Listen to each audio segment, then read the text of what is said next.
Good morning, distinguished ladies and gentlemen. First of all, I'd like to say a big thank you to First Bank for this opportunity. I think it's an amazing idea that women are brought together in a room to learn, to share, and to empower one another. Please, can we give them a round of applause? So I'd like to introduce myself. My name is Abiola Adekoya. I work with RMB Nigeria Stockbrokers, formerly an alumni of First Bank, I'm happy to say. So I feel like I'm at home already. I would also like to introduce the panelists who are here with us today. And what we're going to be discussing is really about, habits of building your own personal wealth. And I'd like to first of all introduce Ms. Aruma Ote. She's the treasurer of World Bank. Under her care, about 7 trillion of investment is done, carried out across various instruments, debt, fixed, also in various assets across the world. We'd like to introduce her. Thank you very much, ma'am. And she was also the former DG of the Securities and Exchange Commission, and that's, she was responsible for some of the reforms that happened in that space. So we'd like to please give her a round of applause. Also like to introduce Ms. Cecilia Kitomide. I was sitting next to Patrick, and he mentioned that she's an absolutely phenomenal woman. She's non-executive director and sits on the board of FPN Holdings. Please can we give her a round of applause? I also like to introduce on my far left, Mrs. Nimi Akinkugbe. She's currently the MD of Best Man Games, my apologies, Best Man Games. Actually, it was very, she worked in Stanbic, IBTC, as the head of private and wealth management. And I do recall I had lots of friends in IBTC, and I used to see her whenever I was in the offices. Please, can we please give her a round of applause? Someone who is very known to me also is RSA Ugu. She's a writer of Smart Money Woman, who has built a strong cult following, I would say, of young women who are looking to be empowered, especially financially. Please, can we give her a round of applause? So our topic for today is one that I've had a chance to talk to several women about, and I've often pondered about myself.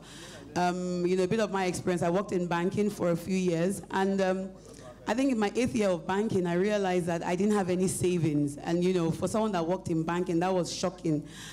And so I set about, implementing certain strategies to build wealth and to grow my own wealth. And I think it's something here that the panelists that are sitting here are well equipped to handle and to also share and discuss with you. I think it's also important to note that as women, we're often saddled with the responsibility of caring for others. And usually we do not take that time to care for ourselves. And when we do take care of ourselves, the things that usually, we put at the back burner is usually finance. That's the thing we least consider. That's the thing that we least focus on. And I think it's important here for us to be able to do that today. So I'm going to start off by asking RSA the first question. So she's on my first. RSA, you recently wrote, you wrote this book for a while now, and you've gone on many speaking engagements across Nigeria and across Africa and even the world. And you've been talking with women about how they can, change their spending habits. I think that's a core part. Now, can you share with us, in a few minutes, some of the nuggets that you think are important to get that, to do that? Okay, I think the first thing is that in Africa, we're not taught in any formal framework how to keep money or grow money. The focus is always on earning. When we go to primary school, secondary school, university, we're told, get really good grades so that you can do well, so that you can earn a lot of money from your career. But no one actually tells us that financial freedom is not really about how much you earn, but how much you can keep and grow. And I find that a lot of us, we grow up and we're earning, the more money we earn, the more we think we can spend. So we make our financial decisions from a cash flow perspective as opposed to a balance sheet perspective. So no one tells us anything about net worth. When we hear net worth, we're thinking about the Dangotes of the world. We're thinking about the Forbes list. We don't measure our own individual financial success based off of our assets minus liabilities. So for me, the first thing I like to teach women is you need to find a balance. And you need to understand that it is when you're really wealthy is when you get to a point where your passive income can pay for your lifestyle. So it's not when you're earning 100 million naira, a year or whatever, because if you earn 100 million and you spend 100 million and you don't spend it on anything that's valuable, what you have left is zero, and you're actually broke.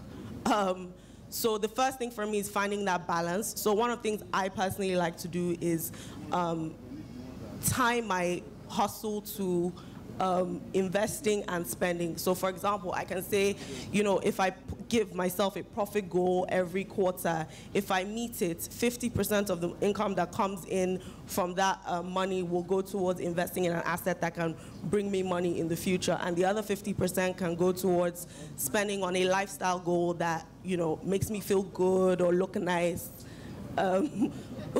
Because I want to look nice, I want to have a nice lifestyle, but I'm really scared of being poor.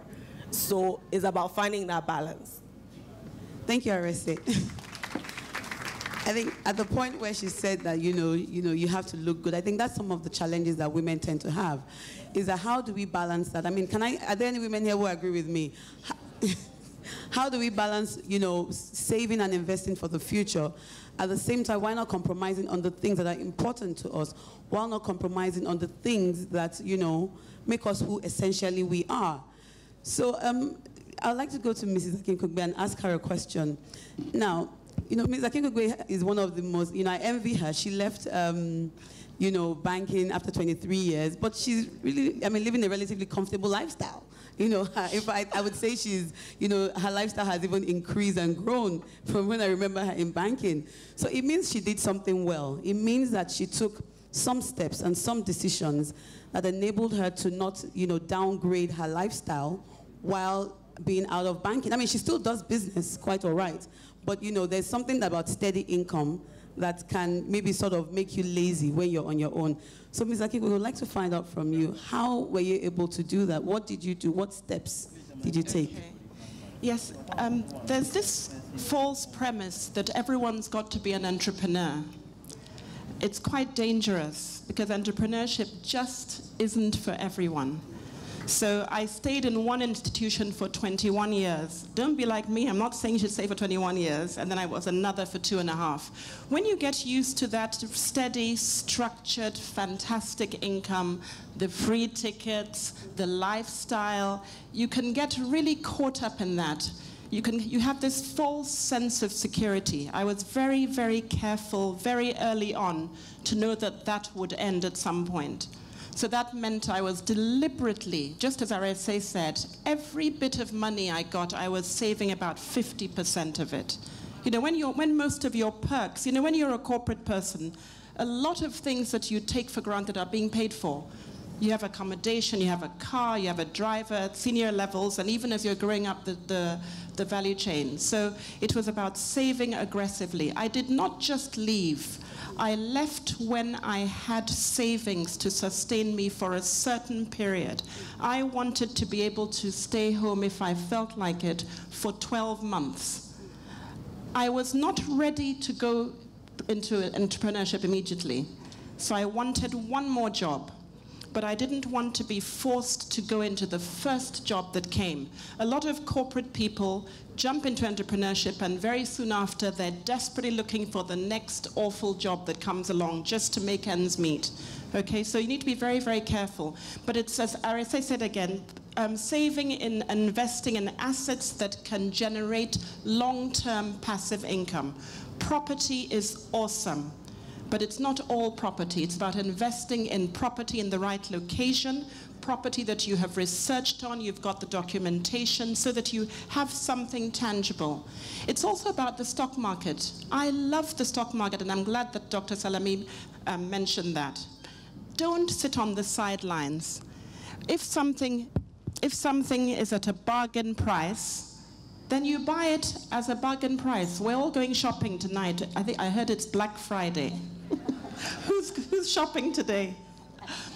Yes, if the stock market crashes, isn't that a time to seek professional advice, develop your knowledge, and get in there? So I find that some of the checks that come in that help my lifestyle are dividend checks from stocks that I bought 20 years ago. So get on that property ladder for the young ladies, get onto the stock market, start investing aggressively. For those of you that are still living at home, it's incredible because you can save so much of that money that you'd have paid on rent and so on and put that into investing. So really, the corporate world is very cushy. Don't get carried away because those comforts just stop one day. And it's very hard to adjust. You need to build that personal brand. I remember when I left, I had this card, Barclays Bank, Director, or Stanbic IBTC, all the doors open. After a while, nobody takes your calls. When you go to an office and the gate is there, you would have had a corporate car before. Where are you from? IBTC. Where are you from? Barclays. Where are you from? I said, Ikoyi. I didn't quite know. I didn't know what to say. Have a business card, please. You need to develop who you are. Sorry, one more thing before I pass it back. Your creative abilities. Who are you? Those passions. What is that stuff that you love? Have you monetized it? Are you a photographer? Are you a musician? Are you an author? Do you sing? Do you dance? Are you a gardener? You need to develop those skills because they will help you earn down the line. Thank you very much. Thank you very much, ma'am. So just a recap of what Mrs. Akikugbe said and also just taking on from what RSA said, I think the key point here is savings. Can I hear everybody repeat savings? Savings. You have to save aggressively. There is no point wearing nice clothing at this age and then when you get older, you can't wear nice clothing. You have to save so that you can look good through the years. I always say jokingly, there is no point trying to, be in first class while you are working, and then when you now leave your job, first class becomes things that I used to fly first class in those days, so that we can avoid stories that touch. Do I have any? So we can avoid stories that touch. Please save so that if I see you in first class in this year, 5 years time, I will still see you where? In first class. And I think what I also like that Mrs. Akikugbe also mentioned were the various areas you could invest in. I'm big on investing in real estate. And also stock. I'm a stockbroker, so imagine how passionate I am about that. But I think the real estate market is one that we severely overlook. And I have a personal experience. I remember when they were offering land in Mowe. Who remembers Mowe? Like 10 years ago. Who bought Mowe 10 years ago? Anybody? They offered me the land and I was supposed to pay 30,000 naira a month. I scoffed my nose. I was like, Mowe, who is going to live there? I can never live in Mowe. Fast forward 10 years later, Mowe is worth about 10 to 50 million or something for a plot. Is it up to that? I think that it's gone up significantly. So imagine if I had bought Mowe at 30,000 naira a month, which was next to nothing for me then, how much I would be sitting on right now. So what I would say is, while you may want to start in the Ikoyi, in the Lekkis and the VI, the reality about property is also, you may want to look at places that are not so popular. Put your money in there that allow you to pay over time. And then in the next couple of years, you will see your income, your portfolio grow significantly. So I'm going to ask Ms. Ote a very critical question. Now, one of the things I realize about women is that for some reason, I think Dr. Salami alluded to it, we are terrible negotiators. We're terrible. We don't know our value. We constantly underprice ourselves. When we go, particularly if you're working, if you're an employee and you go to different jobs, you're going to get a role in a new job and they offer you a salary. The first thing you're doing is, you're so happy about the offer, you don't even think about what the numbers mean. You don't think about what the work you're going to do is. So our negotiation skills are not great. Now, when it comes to our products as well, we also see that we don't factor in various things. Now, it's quite interesting when you see Mrs. Ote's CV, where she moved from corporate to public sector, and she's back to corporate again. And I would love to hear what the conversation was like when she was moving from AFDB to SEC, and how she even negotiated, you know, that salary. Because I mean, you know, what must have been a cushy job in AFDB, coming to a government, you know, organization. I mean, Mal, can you please tell us, how do you negotiate? How can we get the best value for the skills that we know we're worth and that we deserve, and for commensurate to the work we're going to be delivering? How can we do that? I was really poor in that. I just accepted the job at SEC. I was so, and my sister says I have a romantic relationship with Nigeria. I was at a point in time where I thought I needed to come and make a difference, and you could pay me nothing to do that. And so that transition, that was really what happened in my case. I went the other way, from working at the SEC to joining the World Bank. And you know, I'll be very public about my conversation with my sister. And you know how you kind of think, oh, my colleague is out, has slipped away, so I can actually say this very boldly. So, you know, you just assume, oh, the World Bank pays lots of money. And when I went through the process and got given my what my pay would be, I said to my sister, I don't think I'm taking this job. And she's like, I thought you said you would do it for nothing. So all of those times I took jobs for nothing. My sister was obviously to blame, but she's always ready to take the blame. Your question about negotiation, I think the most important is to know who we are as women. So I know myself, I know that it's hard for me to negotiate well, so I prepare well for it. So I did my due diligence, even in my job, in getting the job at the World Bank.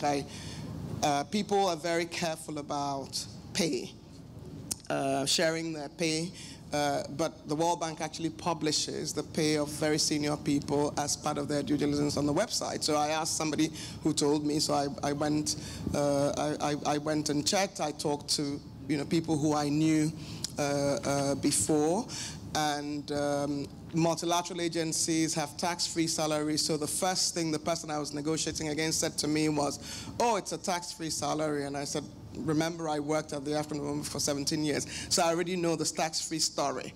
So tell me exactly what is the maximum that you can do, because there's a grade level. So my own advice is doing your homework, knowing who you are, and knowing that I'm not a comfortable negotiator. So I spend a lot of time practicing in front of the mirror as to how I'll respond to very difficult circumstances.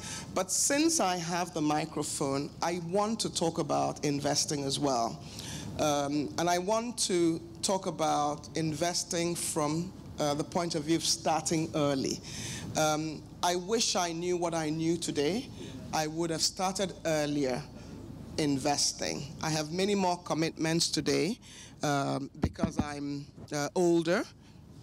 I have many more commitments today. But the power of compounding. When you okay. Do you want to try this one? Okay. The power of compounding. When you start early, your money yields much more. So that's important. But I also want to make the point about raising financially fit kids. My sisters and I are who we are today because, and people have been very public about this, when we were growing up, my mother was a nurse, my father an engineer. They both worked for the government. They didn't earn very much money. And what paid for my school, okay. Okay.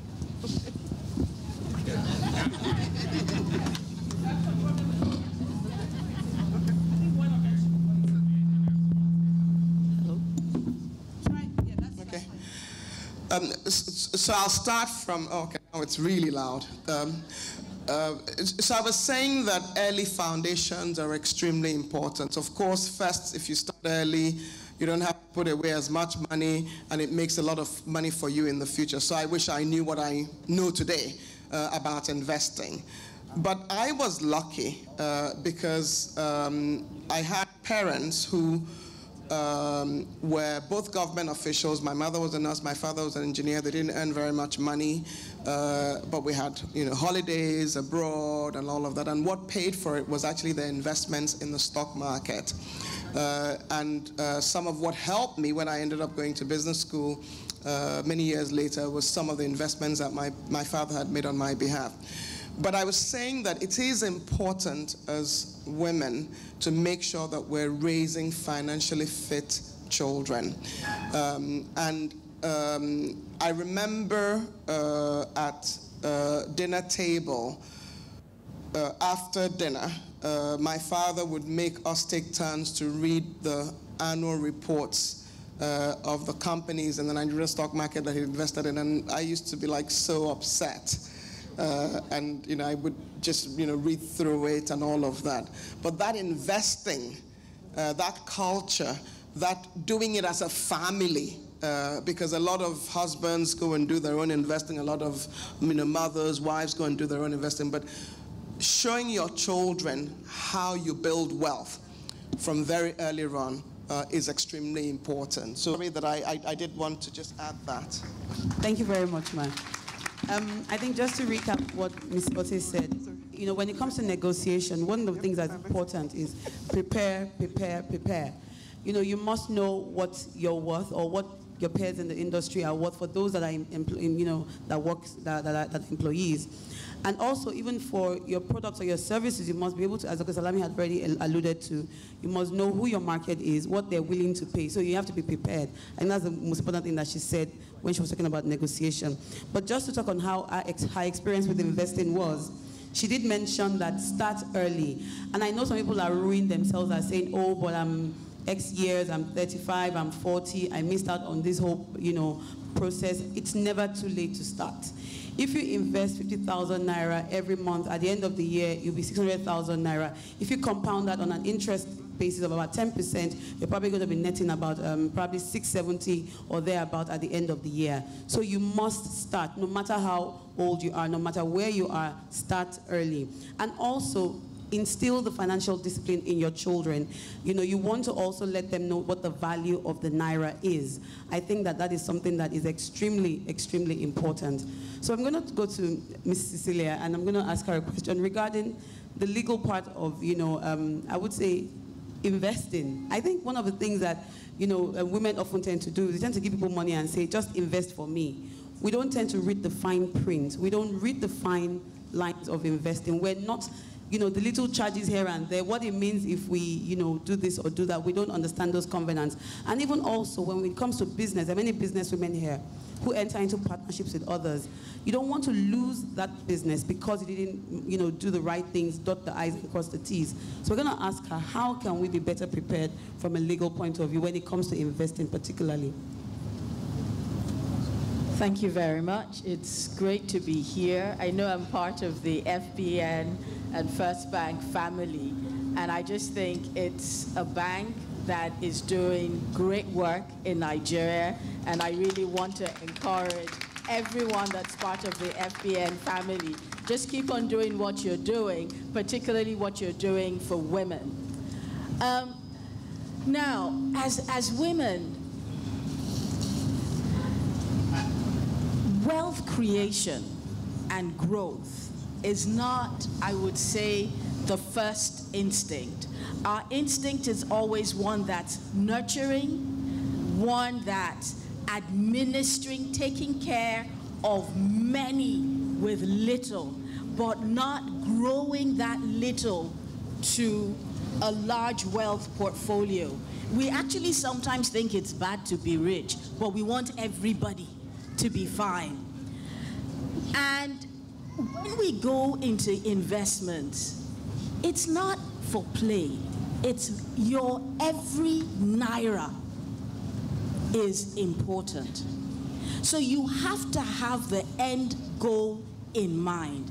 If I am parting with this naira, and I have to know why I am parting with it, and what the end goal, what will success look like? When I have that end goal in mind, my conversation, whether it's a conversation about group investment, whether it's opening an account, whether it is opening your investment account or starting with a stock portfolio, it is, will you give me this end game, that end goal? And you start reading with your end goal in mind. The greatest problem is we don't have that end goal in mind. That 1 naira, what are you telling me that it can become? And how long will it take for it to become that? And what are the other opportunities of where I can place that 1 naira? That is the critical question. Where I am going with this, how long it will take, and what are the other opportunities so I can make a choice. If you don't have the information, find the people who have it. Ask questions. If you know, during the tea break, don't waste the tea break. Network. Get information. You'll probably get some free information in this room that you're not going to be able to pay for. Maximize that opportunity for free information. Talk to the lawyers.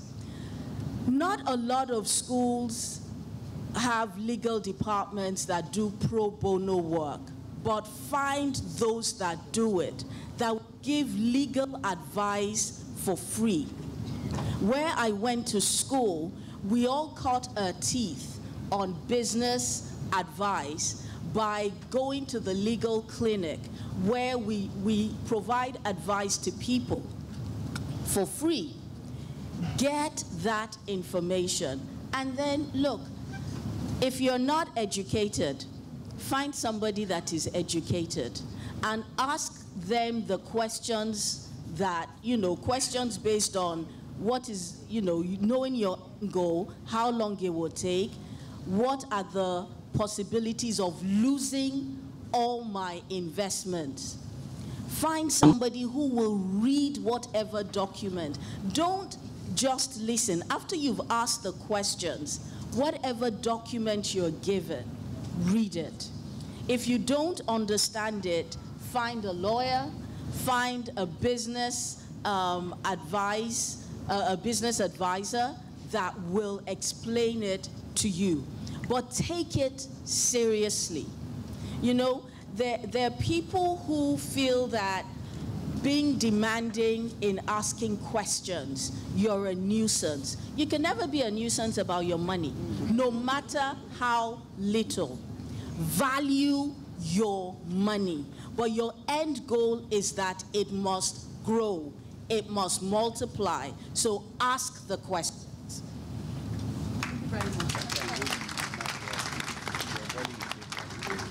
Just to recap what Mrs. Celia said, I think one of the key things she did say was, my apologies, was that you need to network and get information from people who know, or if you can't find people, read up on it by yourself and try and educate yourself. That is very important.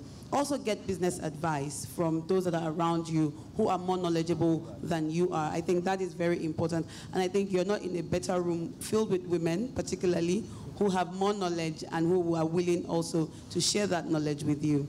Now, just back to RSA very quick. RSA, you are an entrepreneur in all sense and purpose. And you know, one of the things that entrepreneurs complain about is, first of all, the income is not regular. Secondly, you know, how do you save at the same time run your business, and how do you plan for those droughts, you know, between one paycheck and the next paycheck?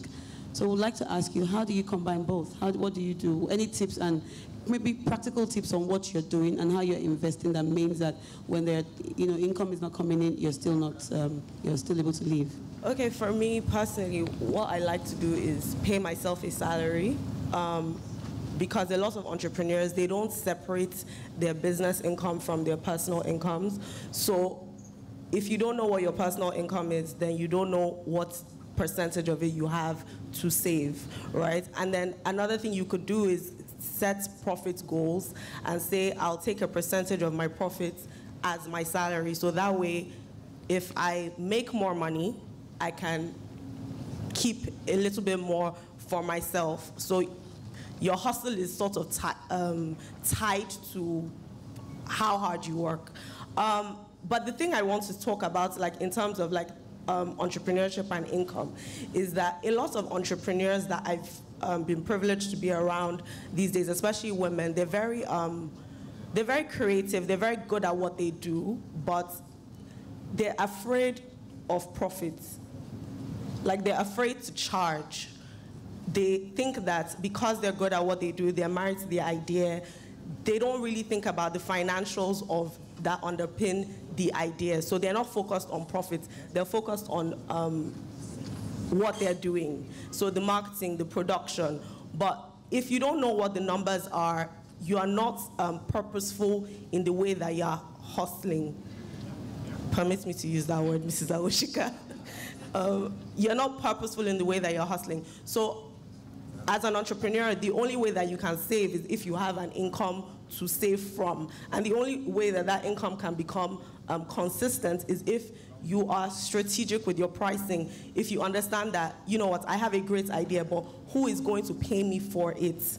And when we get to places of negotiation, not being afraid to say, this is my value and this is how I'm able to sort of articulate it. Thank you very much, Ariste. Thank you. I think Ariste shared some very important nuggets there. I know there are many entrepreneurs in this room. Let me just recap for you.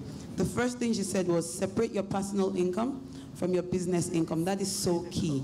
We often commingle the two and get to a point where we start eating our capital. We don't realize. That's what Dr. Salami was talking about illiquidity. When you start eating your capital, you start using your capital to buy food in the house and pay school fees, and then before you know what's happening, the business has crumbled.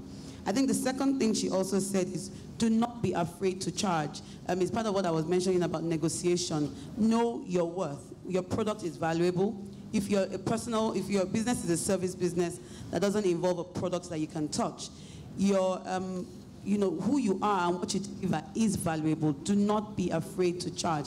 And I think that's something that is very important. Now I'm going to go to Mrs. Akikugbe. I'm going to ask her a question that I know a lot of people, because the job for me here is to make sure I ask what everybody is thinking about and challenge these women here to answer you. One of the things that we as Nigerians are known for is dependence. Everybody has a dependent one way or the other. There is someone depending on your income for their livelihood. That is the truth. Each one of us, whether you have siblings or you don't have siblings, are paying for 10 or more other people. Can I get a witness? Yeah. Exactly. Now, and their needs are very great. I mean, their needs are important, right? Some people will tell you, I want to pay my child's school fees. And then you're struggling, how do I balance this? Child school fees for this person, my savings. That is a real dilemma. I'm speaking for a lot of women. Mrs. Akinkunbe, how can we navigate that? I'm so glad that Cecilia spoke about goals, because I think in your financial life, if you don't have goals, that's how you get derailed by all these demands. We have extensive, extended families. You cannot survive it. You cannot give away all your money to everybody that asks. But if you have goals for your lifestyle, for your home, for your children's education, even for your children, you can't jeopardize your own financial future for entitled children. So be very careful. People in their 50s and 60s are paying for ridiculous weddings, and they're going to be broke in their older years. So you've got to be very careful about that. I have a philanthropy budget, and it is finite. I suspect First Bank has the same thing. There's an amount that you're not going beyond. You have to do that in your personal finances as well. You do want to be kind and generous, but if somebody wants 50,000, you can give them 10, because there are 10 other people who are going to ask as well. But if you become Father Christmas, it really takes its toll. People have just got to begin to learn to earn. So rather than just give people money, if you could help them with education, help them with tools that can help them to create income. But if you just keep on giving, it's a real problem. I have some relations who took things hugely for granted, because my parents had a posse of relations that they were giving, and they got a shock of their lives when my parents passed on. We will do what we can. But some of them have become so entitled, they don't even want to work. They don't even want to make any effort at all. So you have your goals, work towards your goal, budget philanthropy, because we do have to give. There are people who are having a really rough time, who deserve so much better. So make sure you do give, but be focused, and your giving should be giving a long-term impact. It's not about just giving cash that's gone in 2 seconds. Yeah. I was writing furiously while she was speaking because so many things that she said, I'm definitely going to apply it. I think the first thing she mentioned was philanthropy goals. What are your financial philanthropy goals? Oftentimes we set budget for our own personal self and our wealth, but we don't put aside some money for people that we know we need to help. Let's put aside some money. And I think the greatest thing she also said is, although she didn't say it, is I would say it for you people, learn to say no. Learn to say no. N-O, no. I mean, don't be harsh, be kind, but ultimately learn to say no. And just a second, whenever someone comes to you for money, they've gone to 22 other people. They will end up with more than you have. Exactly, that is so true. So I think learn to say no. And I think another important part, and something that we neglect to often do in Nigeria, is to, maybe as givers, is to say, can I teach you how to fish rather than you come to me for fish? How about, you're a lady, you're in school. I remember telling that to one of my nieces. I said, you're a lady, you're in school. Let me give you money, start a makeup business. I can't give you pocket money every month is great. But when I was in school, my parents were comfortable, but I started baking cake in University of Lagos. And I baked throughout my entire 4 years, and it was a business, And I stopped taking pocket money from my parents as well. So I would say,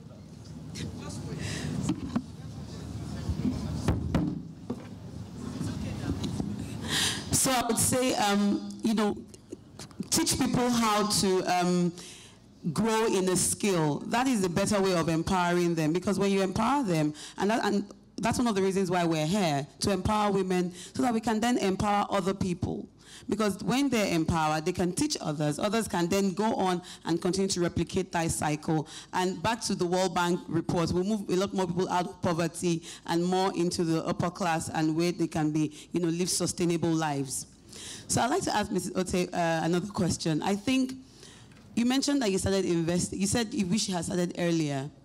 Maybe share a bit about that aha moment and what actionable steps you took. Because what I want people to take away from here also is actionable steps. When you go back to your homes, your offices, what actionable steps can you take? What do you need to do immediately? Maybe you can share some tips on the actionable steps you took and how people, can learn from that. So the first one is, I think, what Ms. Akintomide talked about arming yourself with knowledge. And the Bible says, my people perish for lack of knowledge. And so I think I was fortunate because I had an early foundation, and I started reading financial statements. I started reading financial journals very early in my life. There are a few stories I'd like to share. So when Google shares IPO'd, they were $80 a piece, and I thought, why would anybody be buying a stock for $80? And every time I see Google on the screen, I still punch myself because I could have bought one stock, and you know how much it would be worth today.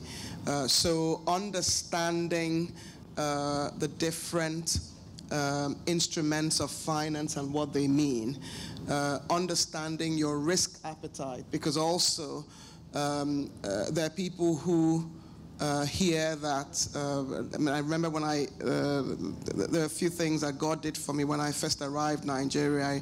I rode in a car from the airport in Abuja to my hotel, and the driver was like, we got talking, and he was asking me what I was going to do, and I said I was going to run SEC, explained what SEC Nigeria was, and he said, oh, that he just bought, it wasn't First Bank, but I would name the bank stock. It wasn't actually First Bank because the bank no longer exists, the particular bank. And I remember choking and thinking, how could this guy have made such a purchase? He doesn't know what he's buying. So I thought, okay, how do you tell somebody you don't know? So I said, okay, but how did you make this decision? He said, oh, that everybody's buying this thing, and that last year it doubled, and that he expects it to double. So for me, arming yourself with knowledge, growing in your knowledge. I mean, of course, I'm a much more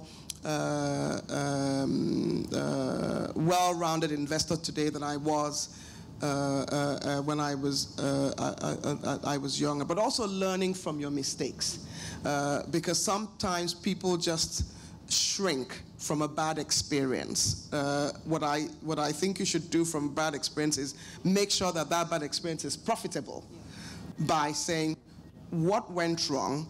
Did I set goals? Did I achieve my goals? Did I monitor carefully? Was what was represented to me correct?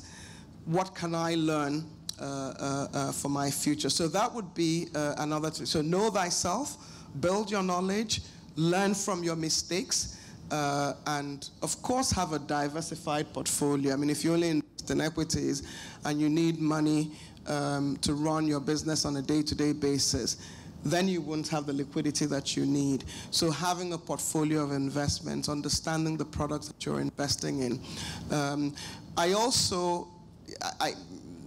I've had mixed experience in this. I've had opportunities where I've partnered with people and it's worked out, and I've had ones where I've partnered with people and I was like, never again. So I think it's a combination of know thyself, but also know what the other partners offer. And when you partner with family or friends, don't feel bad if you sound like you're being the formal person who wants an agreement, because it preserves your personal relationships when there's a written document of what you've agreed on. And so sometimes relatives are the most difficult partners because you've not actually documented anything, because you say, oh, it's my brother, it's my sister, we know ourselves.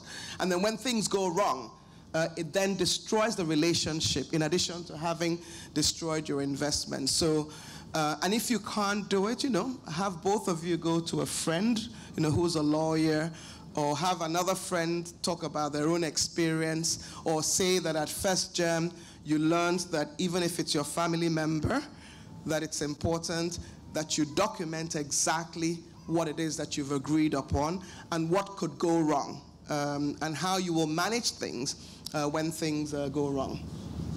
Thank you very much, ma'am. I think just to recap what Ms. Ote said, I think, some of the key investment tools that anyone would use is, what is your risk appetite? Not everyone is willing to take on risk.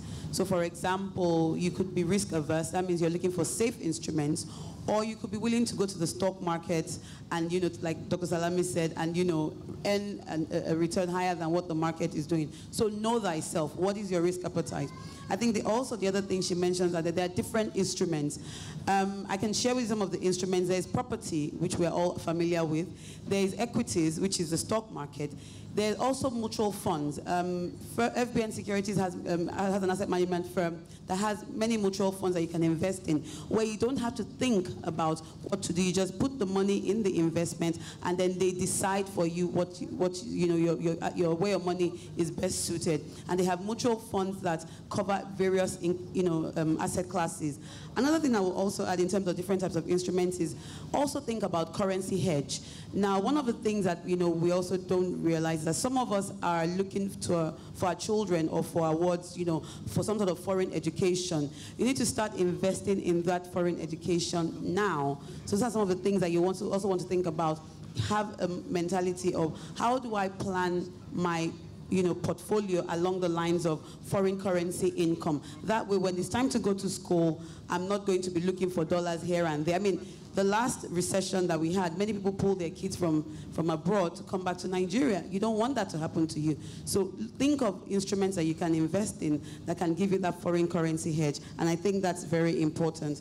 I would, like to ask Ms. Cecilia, just, final words. I know First Bank has done a lot for women, but maybe give us a bit more detail on how some of these women can maybe access the opportunities directly, and what they should look out for when when they go for some of these conversations.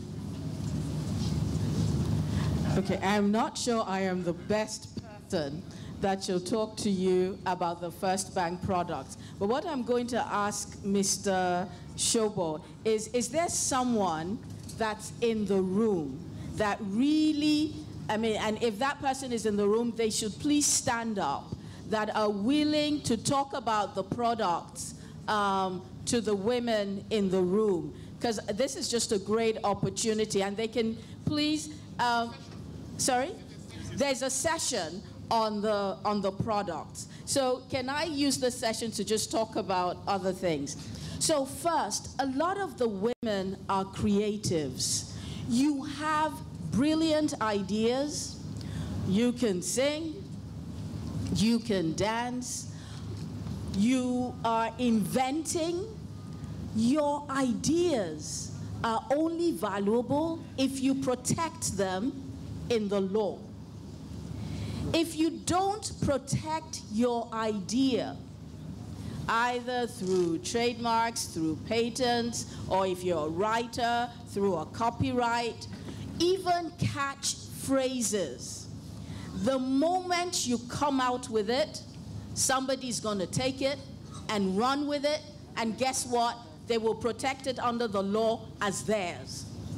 So please, women, the Lord has blessed you with amazing creative talent. Don't waste it by not protecting it. America is running on protecting ideas.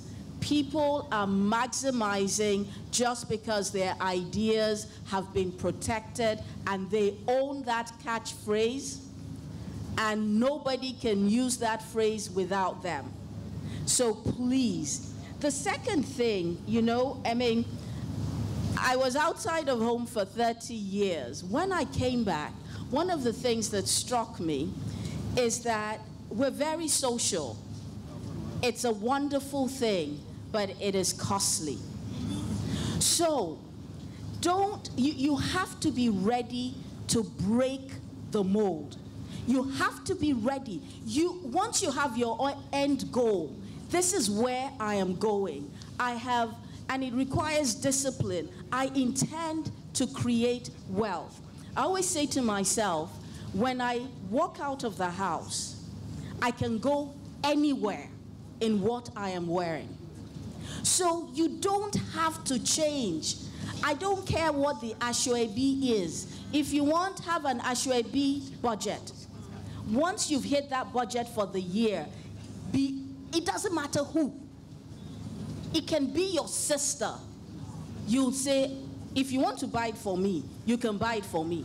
But I am not buying another Ashwebi this year. Be firm about your money. The other thing is makeup. So I had someone come. Everyone's like, oh, I had my makeup done. I had my gele done. So I said, okay, let me try. The lady walked away with 12,000 naira for coming to my house, doing makeup and doing gele. And I said, okay, if for every event I have to pay for someone to do my makeup and to do my gele, that's a major investment. I learned to do my makeup myself. And I am learning to tie my gele myself. And you know what? It's wonderful that a lot of events take place during the week. Go in your dress, whatever you wear. And I love Ankara, when I realized, wait, Ankara is like 2,000, 2,500. You get a good tailor or adire. A good tailor makes you a lovely top and bottom. And you know the beauty of Nigeria, bling works day and night. You don't find many societies that you can bling from 9 a.m. to midnight. So tell them to put a bit of bling. You can go to work, you can go to a wedding, you can go to a funeral, you can go to anything. Don't. So be ready to break the mold. You don't have to look like everybody else. The other thing that I was going to say is, you know, you have to be drastic about creating wealth. You must have more than you had last year, this year. And if you have not hit that goal, then you're going to be drastic about the holiday season. You must end each year with more than you started with. I don't care how, except if you are investing and you know that you took that money to invest. The other thing is women, we're afraid to borrow. And I know that my father in the Lord may be frowning if he sees me saying, what is Cecilia about to talk about in borrowing? But a lot of people in your employment, they give you salary advances. We tend to use salary advances for weddings, salary advances for a funeral. I'm sorry, those things are not investments. There's no return. Get your salary advance. Go, at least the interest rate on the advance, and I believe, at least where I was working, the interest rate on my salary advance and the interest rate for investments, the return I will get, even if I just put it in a fixed deposit, I got a better return on a fixed deposit. Or buy stock. But take those salary advances. If your religion is against borrowing, salary advance is the #1 thing. Take it, but don't go and use it for a wedding. Don't go and use it for anything without a return. Invest it. And if you can borrow, come together. I mean, and I'm speaking to the young people that are just starting out. You know, Madam Ote talked about starting early. Please, young ladies in the room, come together with your friends. See how much funds you can pull together. Go and buy your first apartment. I don't care if it's a 1-bedroom apartment. Buy it together. You may not be able to do it alone, but together, you know, we have all of these old girls association of this school, that school. Make your old girls associations work for you. Come together. Say we're buying our first building. None of you should live in it, but buy it together, rent it out. Or go into a development off plan. Read about it. Buy off plan and then sell when the value increases. Then go right again and buy your next one. Start doing it together. Create wealth. The opportunities are huge. Please maximize it. Wow, please give her another round of applause. I think there are many things that she touched on that were very important. For entrepreneurs, protect your ideas. I think that was key. A lot of people ignore the legal part of their ideas and their trademarks and their company names. Protect your ideas. The second thing she said is break the mold. The Ashwebi story is so true. You know, and Ms. Ote has a story for us, which I'm going to let her share very soon. But break the mold. And I think on the makeup one, I actually am on your side. I learned to make up by myself. So I go for many weddings with a face made up, and people are asking you, who did it for you? And I'm like, me, myself, and I. You know, because I'm not ready to pay $25,000 every weekend for a makeup artist. And she also mentioned be drastic. So do things that are out of the norm. It may mean you don't travel every year. You know, someone was asking me this year, why aren't you going for summer? I said, what happens in summer? I don't understand. What happens in summer is a holiday. I said, well, I'm in Nigeria, I'm holidaying. It's not compulsory. You don't have to travel every year. Because every time you travel, you end up spending way much more money than you have, and you come back in debt and broke. So you don't have to travel. And also she mentioned that, you know, form investment clubs. I saw in the agenda we have someone that, you know, wrote a book on investment clubs. She'll probably share more with you. But I did that as well. And a group of my friends, we all came together. Rather than spend 30K every month buying Ashwebi, we're dropping 50,000 naira a month. And it grew to a decent nest egg. So have an investment club. It's very, very important. We're rounding up. I think Ms. Ote is the last speaker we're taking. And she wants to share a very interesting story on Ashwebi. So I'll let her share it. Actually, it's Mrs. Akinkube's Ashwebi story that she shared with us many times. Okay, my Ashwebi story. I just, for many, many years, I didn't know you had to pay for it, so people probably hated me a lot. I just gathered all these things and never paid. Anyway, this friend of mine said I had to come for the Ashwebi. I had no clue what they cost, so I got there. They said it was gold. 150,000 naira. I was alarmed. So I just said, I love you dearly, but I'll have just the gele, which was 20,000. So my sister and I both had gold pieces at home. We didn't know that they were tired gold pieces. So we got to the wedding and didn't realize that they have grades of food. So there's A grade if you wore the 150,000, B grade, C grade. So these delicious meals kept passing us by. And then they brought the dreadful, I don't know what it was, for the people that were wearing the tired gold. So, yeah, but we had 150,000 saved. And then the take-home bags, I think I got a bucket with the bride and groom's faces. So basically, it's all about your network, the company that you keep. I really believe that if you hang around people that are better than you, who are doing well, who encourage you, you have great goals. Do things like the investment club. I love the idea about the schools. And then you don't feel pressured to go to all these events. I mean, the time when I stopped completely was when I went to 4 weddings and a funeral all the same day. And that was the end. That was the end.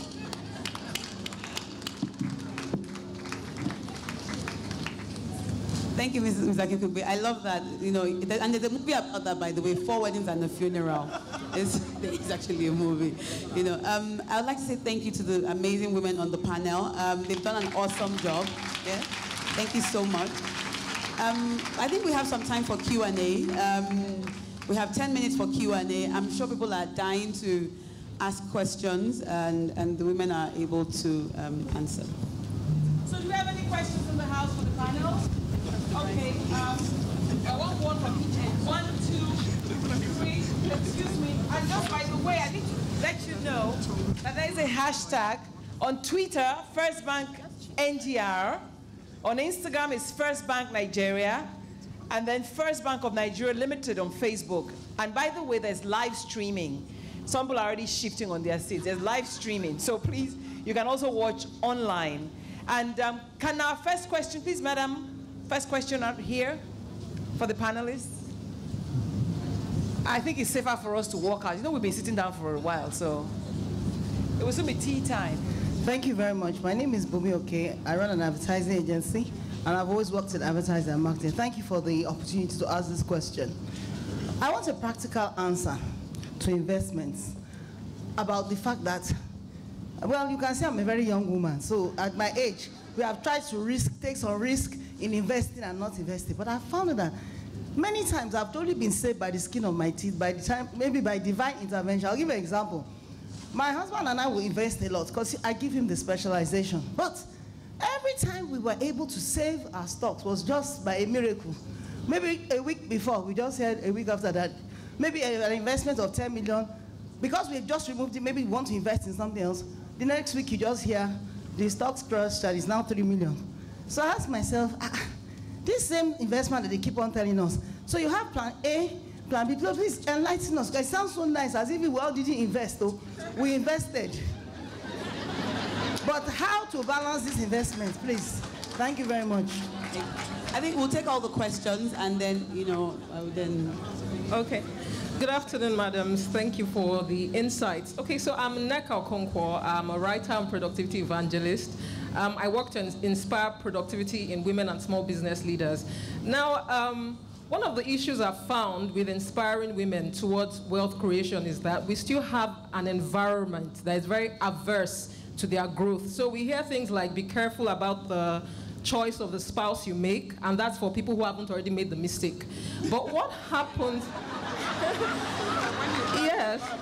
But what kind of advice do you have for women? Because I had a program at the beginning of the year, and one of the ladies was so inspired, and she wanted to start an NGO, but her husband said no.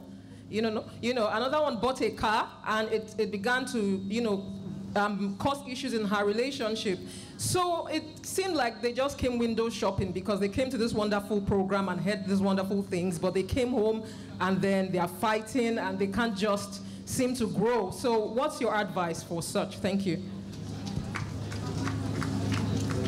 Thank you very much for the awesome session. My name is Priska Atta. I'm a real estate consultant, and I'm a mom, I'm a wife. My question really is for Mrs. Ote, and it's about the financial intelligence you instill in your children. I have 4 kids currently, and I'm very careful on how I'm even scared not to fail in parenting.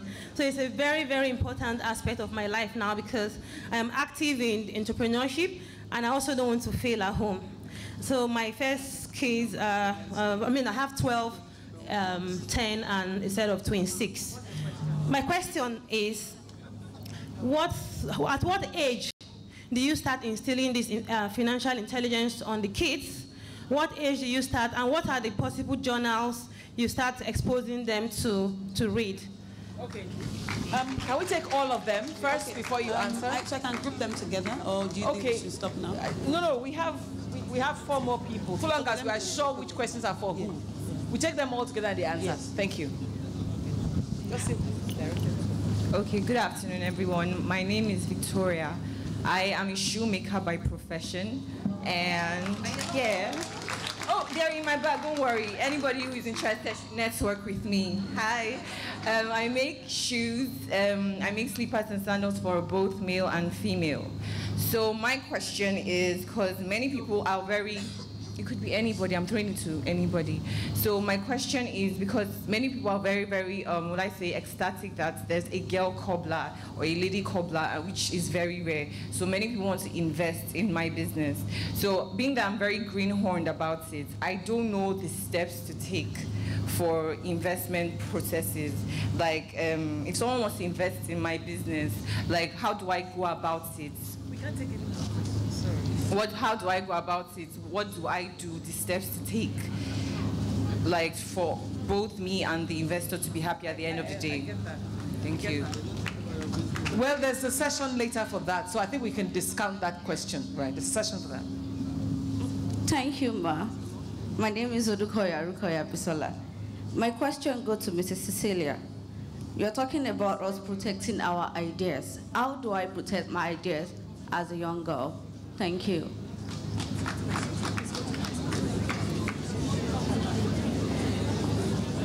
Good afternoon, everyone. My name is Juliet Fifo. I am happy to be here. I have worked with question. Okay, my question actually goes to Madam Cecilia. I've worked for some time before, joining the batch of entrepreneurs. I've been doing that for quite some months now. I'm precisely under real estate, but I also have some ideas. And so I was glad when you mentioned something about protecting them under the law. I would also like to get more clarification on that. Good afternoon. My name is Hawa Umaru. I'm an herbalist by profession. So, Herbalist? Yeah, herbalist. I treat people with herbs, vegetables, fruits, spices, and all that. You are a native doctor? Yes, ma'am. A native doctor with a style. Okay, my question is for Tricia. actually, my profession needs to, basically I realized that I started 2 years ago, but I had to go on a relapse because I experienced certain setbacks. So I realized that I would make more grounds by referrals. And sometimes people come to you as an herbalist after they spent their monies in the hospitals and in the pharmacies. So they come to you when they're broke and they tell you they don't have much. But as an herbalist, you have to be sympathetic also, or empathize with whatever they are going through. So, and you said we should learn to know our pricing. We shouldn't price ourselves cheap. So how can you just oppose between, trying to help somebody and at the same time getting your price right? So who is this directed at? I think basically Tricia and... no, there's no Tricia there. Maybe... Yes. Okay. Thank you. The person that talked about pricing, as in knowing your price. Then also, I also developed I did research and I developed a product called Brain Booster. So I was talking to somebody about it. He said he's a patent rights activist. I don't know what he is, but he said he's interested in the product because it has to do with the brain and cures many stuff. So I also talked to another person, and he said I would get exploited if I'm not careful. That I have to be very careful. Yeah. So how do I go about avoiding exploitation? Thank you. Thank you. Thank you, herbalist.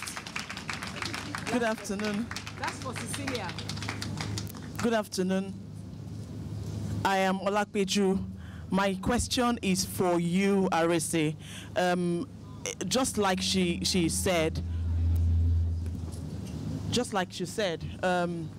okay, so I run Maltov Market Woman Services. I go to the market and shop for people.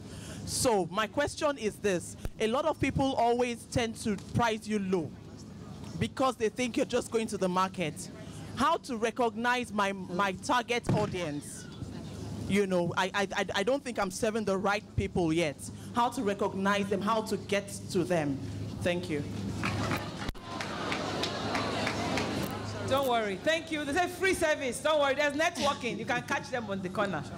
So I will group the questions, and I think we'll start with Mrs. Akinkugbe. Someone asked the question about you come for these sort of sessions, then you go back home, and then your spouse sadly or otherwise decides that you can't do this business. So how do you tackle that? Can you please share this? Okay, and a very important thing about personal finances and growth and so on is communication. A lot of couples are just not talking.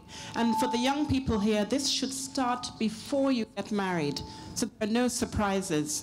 So you can't just go home tomorrow and say, oh, we're doing this, we're doing that. You've got to look at the dynamics in your own relationship and see how you can gently break this in. For some couples, it is much more difficult than others, but it's all about talking, about being gentle, showing the results. If you can, and it's been successful for many couples, bring your husband to some of these events.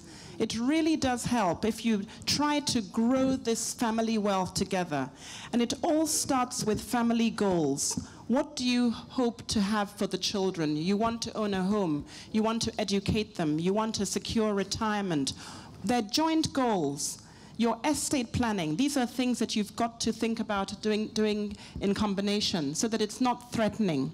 Unfortunately, everywhere in the world, the most successful women, a very large percentage of the most successful women in the world are either single, not widowed, they didn't kill their spouses, unmarried, or divorced. So there is some correlation with increasing success and relationships, which we've got to be very, very conscious of as we navigate life, because it does cause problems. And one of the greatest causes of friction and divorce is money. Okay?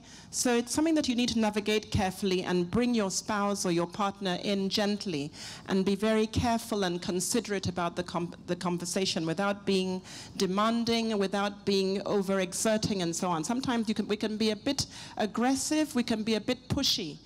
And because we are married to African men, most of us, who come with some ego in a very patriotic society, we must be conscious of this. Okay? Mrs. Akikube answered that question brilliantly. Like, she had layers and layers and layers. You know, if you read between the lines, you know, she had layers. And I think someone was asking me, you know, when I was sitting down, that what is the most important thing that we can do to change, you know, to shorten the gap between men and women when it comes to finance? And I think one of the things I said is talk more to the men. I mean, the women are here, but the men need to actually be a part of the conversation. They need to hear it. They need to be, you know, engage with us, so that way, when we're making those decisions, they can cheer us on and they can, you know, be supportive of it. Ms. Ose, I want to ask you a question. So the lady asked, you know, she's concerned about her 4 children, and she wants to know what tips. I think you mentioned some of them, but I think she's just so eager that these 4 children must just be successful. So she really wants to know. Sorry, permit me to also just add another statistics to what Mrs. Akinkube said about why it's so important that families and couples think about building wealth together.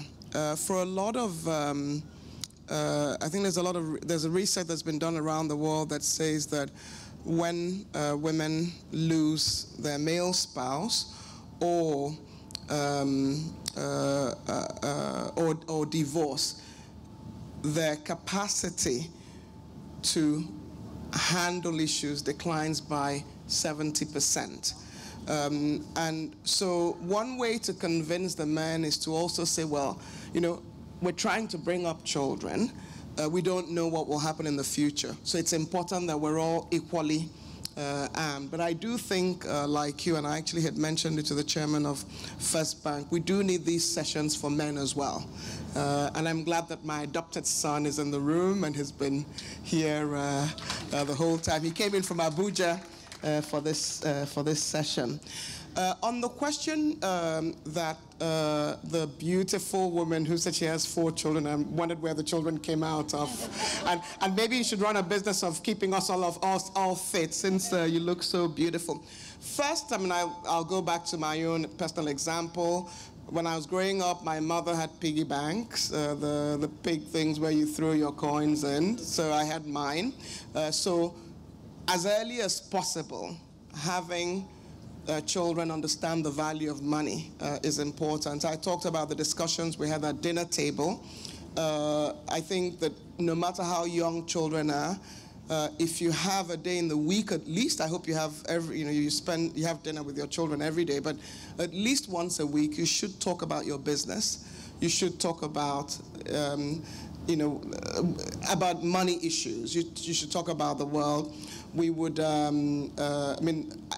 remember growing up and people telling me about Tom and Jerry and all the cartoon characters and everything, and I don't remember watching all of them growing up. And we had television in my home, because we only watched television together. We watched the news together. So my parents were actually investing in us focusing on the right kind of thing. So sometimes people think children are too young to learn, but children have such access to all kinds of things that you need to fill their minds with your worldview, especially in the world that we have today. The third is something that I was debating. Okay, I'll give the example of my cement story. Okay, we have stories that we keep reminding each other of. So when my father ran a block molding business. He ran a poultry business. I mean, they don't pay people very much, even today in government. And so when we came back from boarding school, we were working in the block molding factory, and my father had 2 older daughters. My brother came much later than all of us, and we treat him like one of our sons. And so it was so unusual, to have these 3 girls who would go out to the block molding factory and be able to contribute to molding blocks as part of the business. So you learn the importance of, and I understood where the money for my upkeep was coming from when I was very young. The other one that I'd like to add is one that I still don't know where I stand on it, but it's probably something that's interesting. When I first moved to the States in 1988, I had a first conversation with one of my classmates, and she'd she was living at home with her parents. She'd done, and she was paying rent at home. And even, so many years on, I still kind of wonder about it, whether I would make my kids pay rent. But she had a different perspective on it, because she understood it as, and her parents didn't need the money. They were just building the culture of her understanding that, somebody's paying for the space that she's living in. So we may get there in our country, because I feel that there are a lot of children who I run into, and I find that they're really entitled, and they assume that all of their parents' wealth is their own wealth. So those would be the things that come to mind as tips. Thank you very much, Ma. So to recap, she said knowledge is important. You need to engage your children, give them the information, talk to them often. And she also, in a way, mentioned internship. So what she was doing with her dad was internship. Now, in my offices, we encourage kids to come and work with us, 12-year-olds, 13-year-olds. You'd be amazed how excited your children would be coming to an office. He didn't invite me to his office. He invited me to the block molding factory. So I think he made the choice that it was important for me to learn.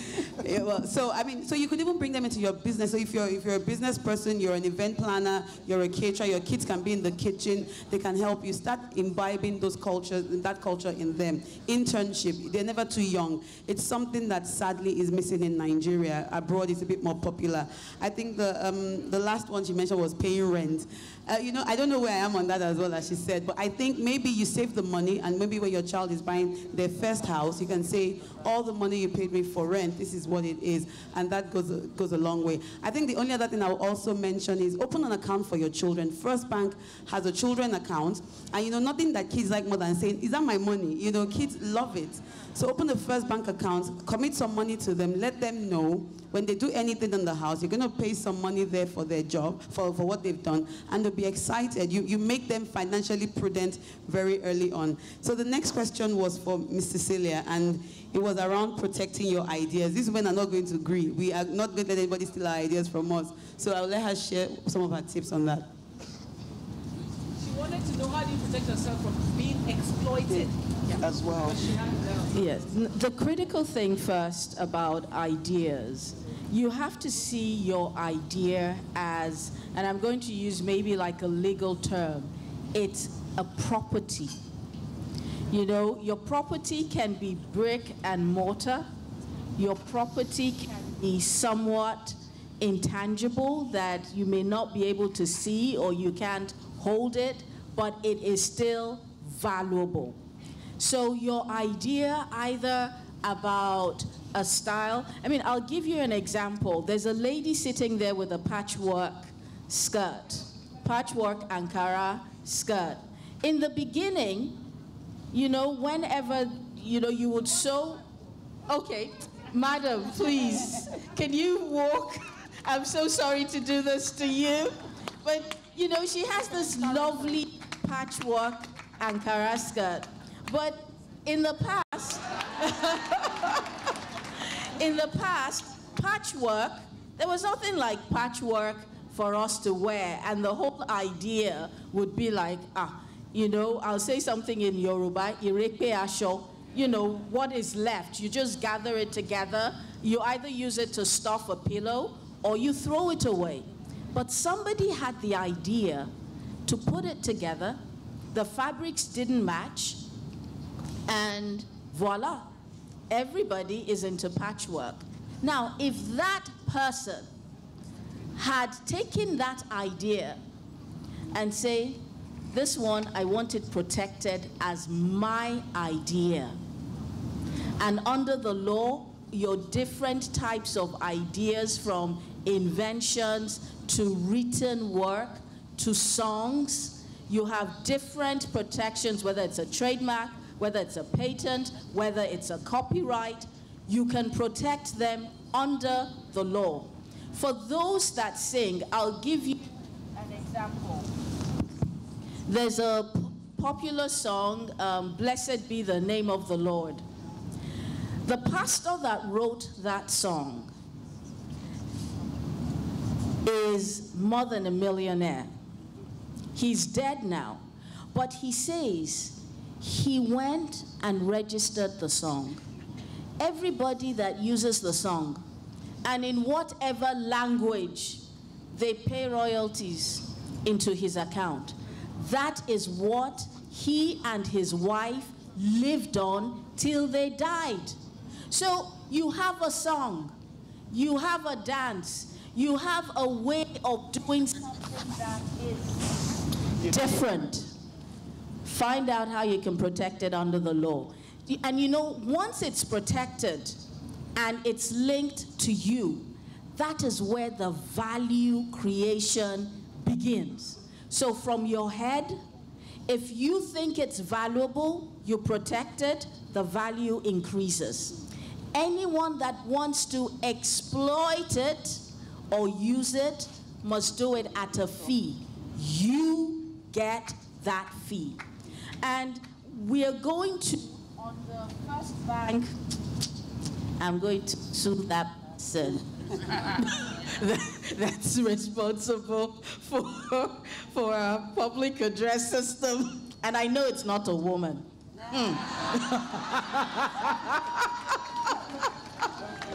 So, on the First Bank website, within the next 2 weeks, I'm sure you're all aware, or I hope you're all aware, that there's an SME page on the First Bank website, and we have a lot of valuable information. Watch that space within the next 2 weeks. We're going to break down for you, you know, what to do, the different laws, how to protect your ideas. And please continue to come to that page. There is valuable information for SMEs. There's also valuable information on investments. Even for me as a professional, I must say that I thought I knew everything I needed to know about finances and managing my finances. The First Bank people have actually helped me incredibly. I mean, and you know, having access to information, when you have a bank that you are on their list, that bank, when there's information about investment opportunities, they will send you the information. So, you know, be free to leave your, you know, I used to give wrong phone numbers. Now I give the right phone number, and I give the right email, because I know I'm going to get that email about an investment opportunity. I'm going to get some financial analysis that has been done on sectors. So please do that. Now, I'm so sorry, I don't want to take a lot of time, but this issue about children, please don't underestimate it. Because my favorite game, or my favorite way of playing, I was the youngest of 3 children, and the others were much older. So I was left alone a lot. And I discovered share certificates. And I must say that till today, that was the game changer in my life.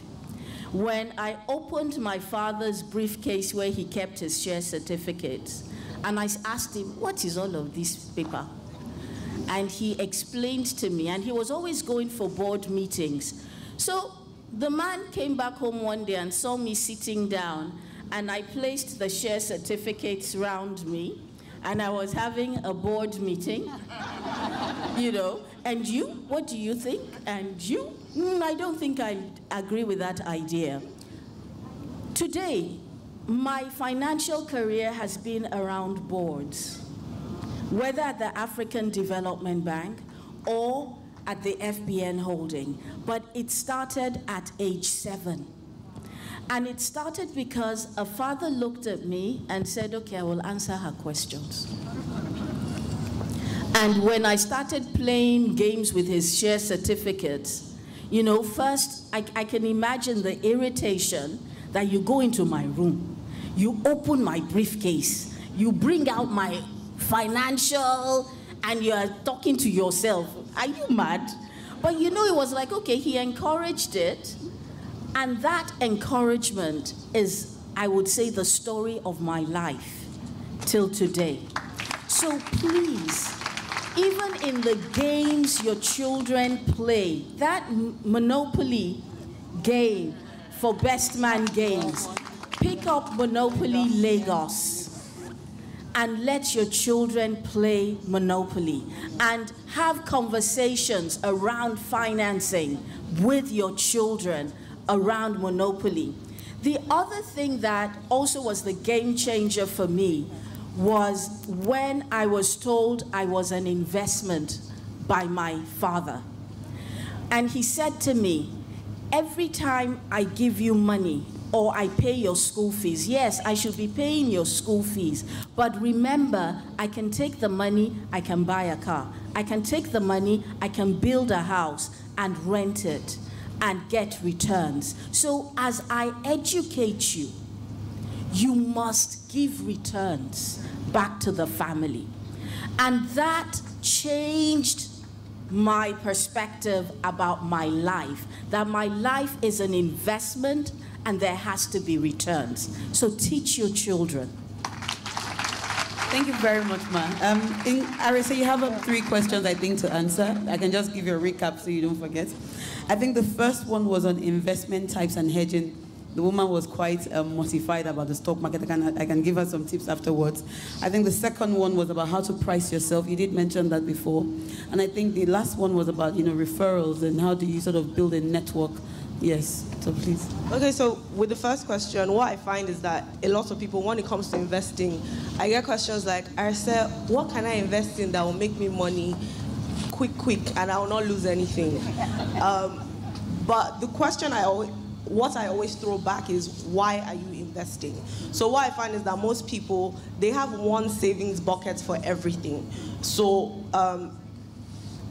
they call you from the village, they need money, it's from one account. They call you from, you want to buy a car, it's from one account. You want to travel, it's from one account. You're saving money towards buying land or property, it's from one account. So it's in one savings bucket, so it gets confusing. I think the most important thing that you can do is understand why you're investing, so that way you can match your investment goals to different asset classes. For example, if you are investing towards or saving towards your rent or your children's school fees, you're not going to put the money in the stock market, because the stock market is for long-term investing. So understanding why you're investing is really key to how you invest, and then understanding what your risk profile is as well. So some people are very jittery. They cannot stomach the stock market, the way it goes up and it goes down, so they should do safer investments. Some people, have a bigger risk appetite, so they can afford to take calculated risk. But I think the most important thing is understand why you're investing, and don't invest in things you do not understand. Because I have people asking me things like, Bitcoin, what do you think about cryptocurrency? But girl, you don't have an investment account, you don't have an emergency fund, you don't have savings, you've not bought treasury bills yet. Your first gem account gives you a better interest rate. You've not taken advantage of that yet, but you're asking about more complicated alternative investments. So understand what you're investing in as well. The thing about pricing. Okay, so what I was hearing from that lady's question was, she was like, people don't want to pay you the price that you're asking for because they feel like, are you not just going to the markets? First things first, I think that we have to recognize that people value us the way that we value ourselves. So if you think that what you're doing is just going to the market, you're going to be communicating that in subtle ways to your customer. I think the biggest thing for me is for businesses today to understand that there are 2 levers, branding and marketing. So with building a brand, you're building something that people are coming to you for because you're known for that thing. And with marketing, you're going out to look for customers. It doesn't, in this new world order, it doesn't matter what the thing that you do looks like to other people. For example, I wrote a book called The Smart Money Woman. in 2016, and it's 2018, and I'm still eating from it in different ways. I found different ways to leverage it. The book, one book, has taken me across Nigeria, across Africa. I've gone on book tours to South Africa, East Africa, and whatnot from one book. And when I was writing the book, people said to me, I said, I don't understand. A personal finance book in a recession, how are you going to make it commercially successful? Because Nigerians don't read. And Nigerians are certainly not going to pay 5,000 naira for a book. But it was one small idea that I have found a way to leverage in different ways. It's turned to a TV show. It's turned to different speaking opportunities. So it doesn't matter, you know, how small you think the thing is. Social media is another cheap way of putting your brand out there, or building your brand, building your voice. How are you using it intentionally? Is it just for selfies and making useless comments on you know, blog pages, or are you intentionally building your voice, building your audience? Who are your customers? That is how you're going to find your customers. The people who are attracted to the things that you say, your lifestyle, the ideas that you put out there. And you can only do this by being intentional with it. So what are you using your social media to do? Thank you very much, Arise. So I think we've come to the end of this panel session, and you know, one of the goals of First Gem is to really ensure that they provide knowledge and also the tools for women to be empowered, not only in their businesses, but also financially. And I hope that the panel here has been able to, the women on this panel have been able to successfully do that within the short time that we have. Please, can we all give them a round of applause?